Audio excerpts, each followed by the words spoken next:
Hi, I'm Dan Kristiansen, and I'm your state representative here in the 39th District, and I'm here to give you kind of a quick update and a snapshot as to what's going on during this legislative session.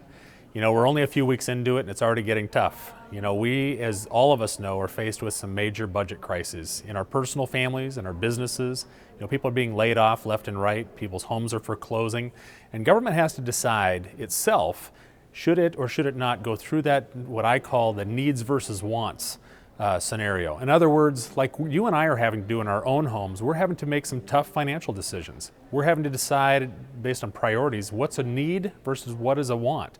Government needs to go through that same process. And just this last week we had a vote that I think defined a lot of where the differences are in the legislature as to what I may deem as a need versus what somebody else may deem as a need. For example, there was a vote taken this week that it was decided that we were going to go retroactively make cuts in education. Now I said that purposefully, retroactively, meaning back in time, money that's already been spent.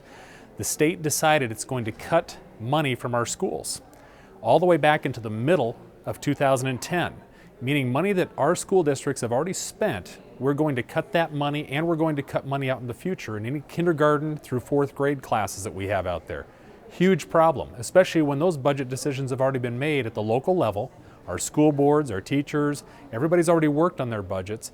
We made that cut. What did we trade it off for? Here's what we did. We decided, and I voted no, by the way, but what was decided down in here is we were going to go ahead and continue a program that's a redundant program. There's already a federal version of this program to take care of folks, predominantly single males, that are able-bodied, that we give them cash, a certain amount of cash every month. That cash in most of these situations is not accountable in any way, shape, or form. These folks are already getting housing, they're already getting food, they're already getting education, many of them are getting rehab, but we've decided that money going to those folks is more important than educating our kids. You know, that to me is probably a difference in where I'm coming from philosophically or ideologically in how we operate as government. I believe that we should have given that money to our schools. We should have given that money to the education of our kids. These are some of the interesting arguments that are taking place right now. It'll be interesting to see, does this bill make it all the way through the process? I believe it's going to. Democrats have made it very evident they want it to pass. There are many of us that are going to fight this. I'd appreciate your input, not only on this issue, but many of the other challenges we're going to be faced with over the course of the next few months as to how we spend our money. Is it a need? Are we spending constitutionally what we said we were supposed to be doing?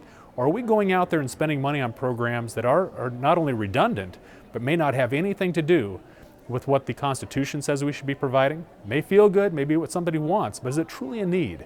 I appreciate your comments. Please contact me on the email address or the phone number on your screen. Look forward to hearing your comments. I'll be back, in a week or so to give you some more updates as to what's going on down here in Olympia. Thanks again. Bye now.